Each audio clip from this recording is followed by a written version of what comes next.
Oi, gente. Bom dia, boa tarde, boa noite, boa madrugada, bom horarinho. A gente vai trabalhar na aula de hoje com um dos últimos períodos da transição literária pré-moderna, que é o simbolismo. O simbolismo começa a entrar numa fasezinha do Brasil mais para lá do que para cá, vamos dizer assim. Se durante o realismo, naturalismo e o parnasianismo a gente estava bem preso à transição da escravidão, né, o pré e pós-abolição, o simbolismo já tá indo mais pro lado do pós. Ele fica bem preso, na verdade, a um movimento europeu. Ele não liga muito pro que tá acontecendo no Brasil. O simbolismo inicia os seus passinhos com a obra As Flores do Mal, do Baudelaire. O Baudelaire ficou conhecido por unir algo que a gente já havia visto antes. Como é que a gente vai dizer isso? Ele trabalha na poesia a beleza e o grotesco. A união entre o que é belo e o que é assustador, ruim, repulsivo. Por que a gente diz que ele não inventou isso? Ele está trabalhando poeticamente o que nós já havíamos visto. Porque na prosa a gente conhece isso.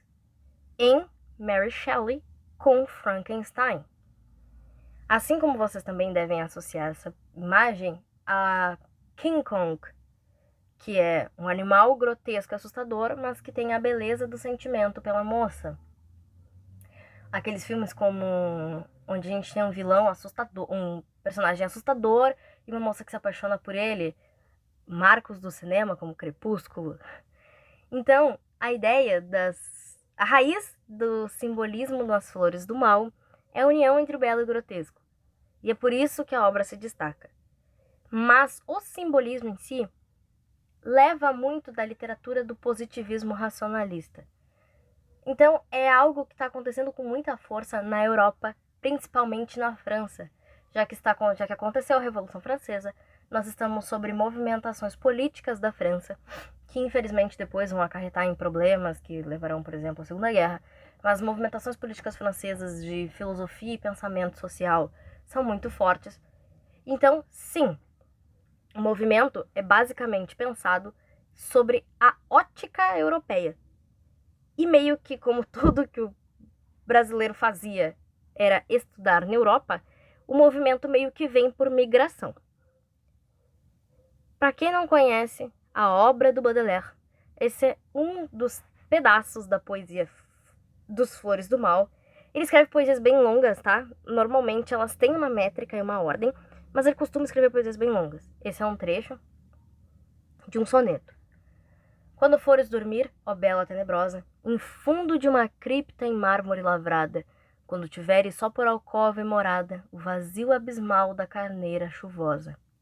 Quando a pedra a oprimir tua fonte medrosa, e teus flancos a arfar de exaustão encantada, mudar teu coração numa furna calada, amarrando-te os pés na rota venturosa. A tumba, confidente do sonho infinito, pois toda a vida a tumba há de entender o poeta, pela noite mortal de que o sono é prescrito. Te dirá de que serve etaira incompleta, não teres conhecido que choram os mortos, e os vermes te roerão assim como os remorsos. Percebam que ele está falando de uma amada, mas nada mais nada menos descrevendo o enterro dela e o sepultamento dela. Então, sobre aquela ótica do que eu disse para vocês, de unir o belo e o assustador, tipo, você está falando da moça que você ama e de que os vermes roerão a carne dela. Essa é a vibe do que o Baudelaire está fazendo.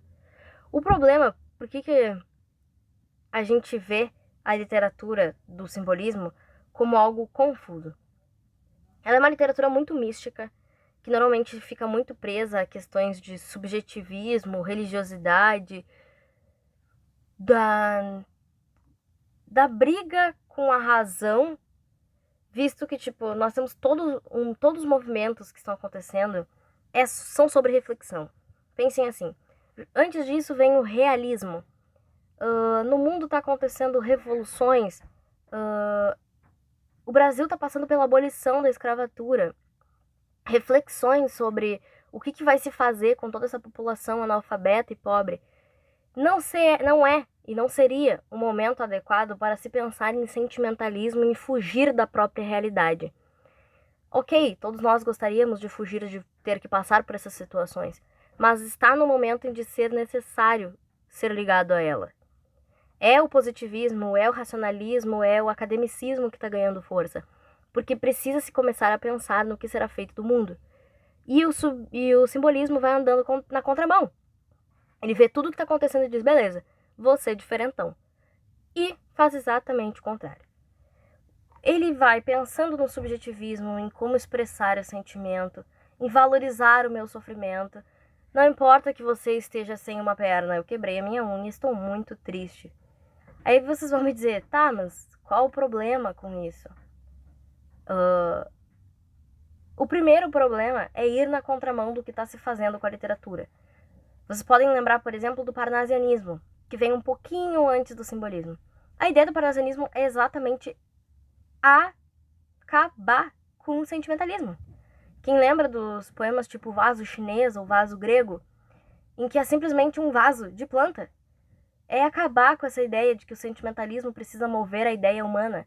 Nós precisamos agora da racionalidade e da compreensão da forma.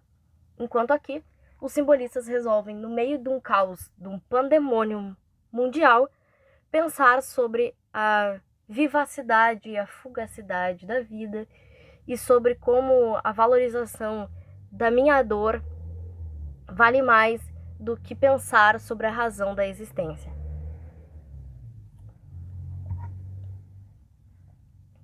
Isso que vocês vão ler aqui agora é a análise, o que está ali entre aspas, é a análise de um dos grandes críticos literários que a gente teve no Brasil.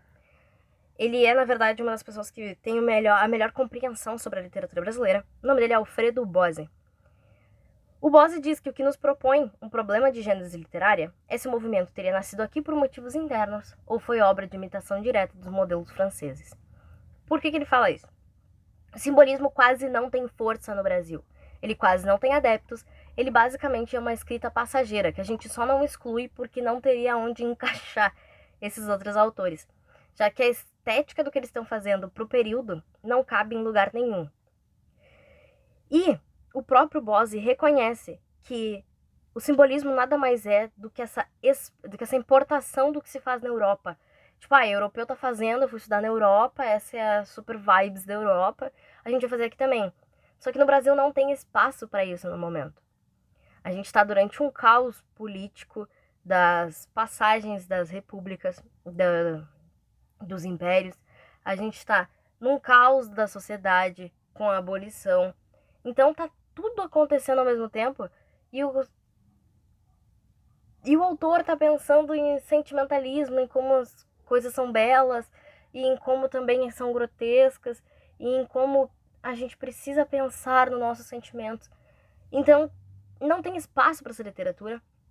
Ela não recebe adeptos e ela só soa como uma tentativa frustrada de copiar estilos europeus.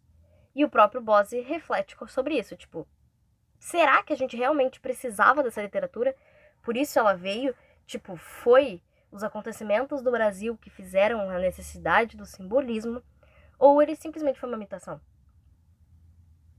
Vocês podem achar, tipo, talvez a ideia dos caras fossem, durante esse momento horrível, nós pensarmos em nós mesmos, nós pensarmos sobre sentimentos. Pode ser. Ou vocês podem pensar também como Bozzi, que só tinha um bando de louco que foi estudar na Europa, viu umas poesias lá e quando chegou no Brasil quis escrever igual. Pode ser também. O principal poeta desse período é o autor Cruz e Souza. Ele publica no mesmo ano 2 obras que inauguram e basicamente são a única coisa que a gente faz de bom do simbolismo, que é a obra Missal e um tempinho depois a obra Broquéis, mas ambas em 1893. Ele publica pouco antes de morrer, ele morre logo depois. A obra dele fica conhecida pela musicalidade. Existem aspectos que as pessoas gostam de marcar sobre a sensualidade na obra dele, mas na verdade é pelo perspectiva romântica da sensualidade, tá? A gente teve um pouco antes dele o naturalismo e o romantismo, que pensam as figuras sexuais, os atos românticos, como algo meio bruto, grotesco, animalesco. Então se diz sensual pela poesia que existe nos movimentos dele. Esse é um dos poemas que eu particularmente mais gosto dele e que mostra esse aspecto de reflexo do que a gente viu lá na poesia do Baudelaire. Gargalha, ri, num riso de tormenta, como um palhaço que, desengonçado, nervoso, ri num riso absurdo, inflado, de uma ironia e de uma dor violenta. Da gargalhada atroz, sanguinolenta, agita os guizos e convulsionado, salta Gavroche, salta clã varado, pelo estertor dessa agonia lenta. Pedem-se bis e um bis não se despreza. Vamos, retesa os músculos, retesa, nessas macabras piruetas de aço. Embora caia sobre o chão fremente, afogado em teu sangue efetuoso e quente, ri, coração tristíssimo palhaço. Então percebam que ele está fazendo alusão ao movimento de existência de um palhaço e o fato da tristeza por trás do personagem que faz rir. É exatamente a mesma ideia lá do que a gente viu do Baudelaire, que existe a beleza da amada, mas também o absurdo do que será o enterro e o apodrecer do corpo dela. Aqui ele faz esse joguinho entre o belo e o feio, entre o belo e o assustador, com a dualidade do papel do palhaço de fazer rir e da dor que ele sente para fazer isso. O outro autor do período é o Afonso de Guimarães. O Afonso de Guimarães escreve de forma simbolista tanto quanto Cruz de Souza? Não. Ele tem tanta perspectiva e repercussão quanto Cruz de Souza? Não. A escrita dele é mais triste, é mais sombria, é mais escura, ela tem um ar um pouco mais pesado e ela acaba soando de uma forma um pouco diferente pra gente. Ele fica famoso pela obra O Centenário das Dores de Nossa Senhora. Eu não escrevi errado, tá? A obra original é assim mesmo. Hoje, provavelmente, se vocês procurarem publicações, elas devem estar corrigidas. Mas a obra original tem esse nome. A questão é que a escrita dele soa de um jeito diferente pra gente do que o Cruz de Souza faz. Um dos poemas mais famosos dele, que é esse que vocês estão vendo, se chama Esmalha. E eu acho um poema lindo, mas eu acho que é um poema bem mais obscuro e que não te dá tanto esse joguinho do belo e alegre. Olhem ali. Quando Esmalha enlouqueceu, pôs-se na torre a sonhar. Viu uma lua no céu, viu outra lua no mar. No sonho em que se perdeu, banhou-se toda em luar. Queria subir ao céu, queria descer ao mar. E no desvario seu, na torre pôs-se a cantar.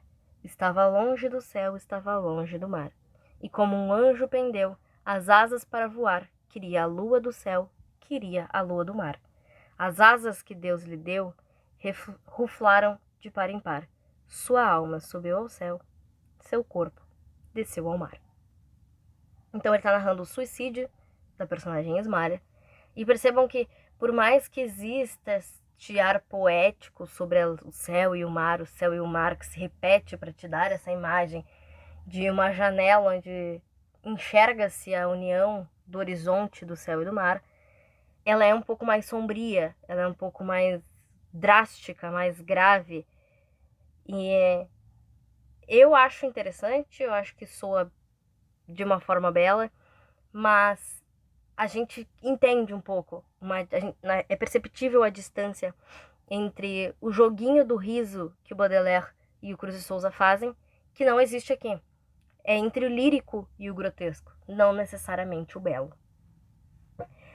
O simbolismo não tem muito mais que isso. O que importa pra gente é vocês perceberem que não é um movimento realmente forte no Brasil, não é realmente um movimento com muitos representantes no Brasil, porque os acontecimentos gerais do Brasil não dão muito espaço para o que está acontecendo. Porém, é uma boa literatura, se a gente pensar em no pós, né? Tipo, depois que tudo passou, que todo mundo saiu do caos, era uma boa literatura. Era uma boa literatura que talvez coubesse dentro lá da poesia romântica. Mas alguns bons anos as separam.